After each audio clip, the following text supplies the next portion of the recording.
जय बाळा मित्रांनो, आपण जी गोल्डमध्ये एक फिबोनाचीची आपण स्ट्रॅटेजी तयार केलेली आहे. गेले 9-10 दिवस झाला आपण त्यावरती ट्राय करतोय. खूप चांगला रिझल्ट मला दिसत आहे त्यामध्ये. ह्या 9-10 दिवसामध्ये 1 दिवस फक्त एस एल गेला आहे, 3 दिवस त्यानं आपल्याला टार्गेट दिले आणि 2 दिवस काहीतरी ती नो झोनमध्ये राहिलेली आहे, म्हणजे ॲक्टिव्ह झाला नाही ट्रेड. काल म्हणजे दिवसाला फक्त ज्याला एक ट्रेड घेऊ शकतो, ज्याला एक ट्रेडवर समाधान मानता येते आणि एकदम त्याला म्हणजे डिसिप्लिननं काम करायचं आहे, त्यासाठी खरोखर खूप चांगली स्ट्रॅटेजी वर्क होत आहे. आणि फक्त आपले ह्याचे आता 14 रूल तयार झालेले आहेत. ह्या रूलला जर फॉलो करून आपण काम करायला लागलो तर आणखीन ॲक्युरेसी येणार आहे. आणि हे जे गेले मी 7-8 वर्षापासूनचं बॅक टेस्टिंग करायचा प्रयत्न करायला लागलो. का करावलं? कारण की ह्या बघू शकताय की हे 2-3 वर्षात गोल्ड चाल वेगळी झालेली आहे आणि त्याच्या आधी गोल्ड चाल ही खूप वेगळी होती. म्हणजे गोल्डची जी दिवसाची डेली चाल आहे ती खूप बदलली अलीकडे 1.5-2 वर्षामध्ये. त्याच्या आधी खूप वेगळी होती. त्यामुळे हे जे टूल आहे फिबोनाची, हे कसं वर्क करत आले मला जर चेक करायचं आहे. त्यामुळं आपली ॲक्युरेसी आणखीन वाढण्यामध्ये मदत होईल.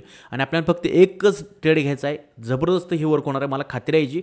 फक्त आपण किती स्टिक राहतो हे महत्त्वाचं आहे. आता काल तुम्हाला सांगतो, काल ह्याच्यावरती एक नवीन रूल तयार झाला की इक्वल हाय तयार झाले होते, इक्वल स्विंग तयार झाला होता, बघू शकताय. कारण काल 10च्या आधीचा स्विंग बघितलं तर हे 2 स्विंग येते, हे दोन्ही इक्वल स्विंग आहेत. त्याचबरोबर जर इथं बघितलं तर हा देखील स्विंग मेजर आहे 10च्या आधीचा. मग पकडायचा कोणता? तर अशा वेळी आपण एक रूल तयार केला आहे की जर 10च्या आधीचे सगळे जे स्विंग आहेत ते आपल्याला मेजर वाटू लागले, इक्वल वाटू लागले, तर त्यानंतर एखाद्या कुठल्या साईडचा स्विंग ब्रेक होऊन द्यायचा आणि त्यानंतर त्या स्विंगला मार्केट टेस्ट करायला आल्यानंतर आपण तो फिबोनाची वापरायचा आहे. काल तसंच झालं. हा स्विंग मार्केटने काल ब्रेक केला. त्यानंतर आपण ठरवलं की आता हा मेजर स्विंग जवळचा पकडायचा ना, कारण ह्यालाच रिटेस्ट करायला ना मार्केट फिबोनाचीच्या नुसार. मग इथून मार्केट वरील असं वाटलं, इथून इथं आपण हा फिबोनाची टूल लावला. आणि ह्याच्यावरती काम करणारे आहेत 4-5 जण. त्यांना मी मेसेजसुद्धा केला होता एकाला त्यातल्या, की तुम्ही बघू शकताय की आज मार्केटनं जर रिटेस्ट द्यायला सुरुवात केली तर खूप चांगलं वर्क होणार आहे. फक्त आपण काय केलं, आपल्या सोयीसाठी संध्याकाळी 8 नंतर आपण यामध्ये ट्रेड ॲक्टिव्ह करत नाही, कारण आपण रात्रभर जाऊ शकत नाही. पण तुम्हाला मी फक्त दाखवतो की इतकी चांगली रॅली दिल्यानंतर हे किती चांगलं वर्क होते. ठीक आहे, इथं मार्केट परत वरती आलं नाही, त्यामुळे आपलं इथं नो झोन राहिला असं पकडून चालू. परत मार्केट इथं आलं, इथून एक स्विंग करायला लागलं, इथं आपण एक स्विंग पकडला, परत मार्केट वरती आलं नाही. कारण जसा खालचा स्विंग तयार होत जाईल तसा आपण हा वरचा स्विंग फिक्स पकडायचा आणि खालचा स्विंग वाढवत जायचा. शेवटी इथून मार्केट वरती जायला सुरुवात केली. आता बघा काय झालेलं आहे. तर आपला हा स्विंग होता तो आपण वन सेकंड डॉट लावलं पाहिजे, थोडंसं वर जा. ठीक आहे. आणि परत हा स्विंगचा हा लो आहे. ठीक आहे. हां, तर तुम्ही बघू शकताय मार्केटनं 0.56 लेवल हा झोन आपण पकडायचा आहे. मी एकदाच सांगितलं की तुम्ही झोनमध्ये ट्रेड करू शकताय, किंवा तुम्हाला कमी एस एल पाहिजे असेल तर तुम्ही 0.6ला घ्या. त्याच्यापेक्षा कमी एस एल पाहिजे असेल तर 0.6ला हॅमर किंवा डोजो अशी टाईप कॅन्डल झाली त्याच्यावरचा एस एल लावून घ्या.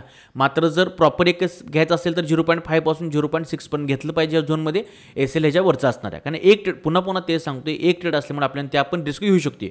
बघू शकता की तुम्ही त्यानंतर मार्केटनं एक्झॅक्टली आपल्या लेवलला टेस्ट केलं 0.5च्या गोल्डन झोनला, आणि तिथून मार्केटनं जरा एक पॉईंटवरून जाता मार्केटने रॅली किती दिली बघा. जवळजवळ मला वाटतं इथून इथंपर्यंत जर आपण बघितलं तर मार्केटचे जर आपण हे काढलं तर किती जवळजवळ 22 म्हणजे जवळजवळ 200 पिप्सची मार्केटनं आपल्याला इथं रॅली दिलेली आहे.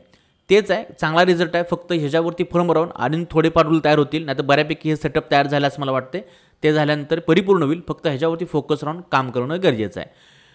माझ्या वैयक्तिक स्ट्रॅटेजी वेगळ्यात. फक्त सिम्पल सेटअप लोकांना बऱ्याच जणांची ही होतं की आपलं एक सिम्पल सेटअप तयार करता गोल्डमध्ये करता यावा की जो कायम वर्क होईल. कारण कसं झालं, गोल्ड आता ऑल टाईम हायला यायला लागलं आहे, आणि ऑल टाईम हायला आल्यानंतर कसं होतं आहे, कोणताही सेटअप त्यावरती सहसाची वर्क होत नाही. मग आपला एक असा सेटअप आहे की किती जरी ऑल टाईम हायला गेलं तरी दिवसाच्या चालीवरती फिबोनाची आपला सेटअप आहे.